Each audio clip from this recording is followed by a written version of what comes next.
انتوا عارفين يا اولاد ان في بلاد كتير بتمنع الاكل الحاجات دي؟ كبده والمخ. ايوه، هي برضه حاجه مش لطيفه قوي ان الواحد ياكل كبد حيوان ومخه. طب والله كويس ان حضرتك قلت لي قبل ما اسافر. لا، ما انت مش هتسافر. ماشي.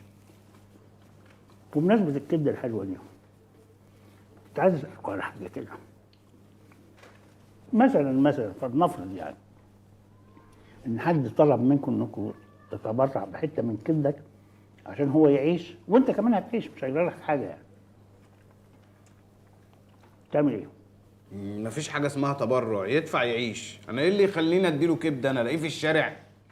ماشي، تاخد كام؟ ولا حتى 10 مليون.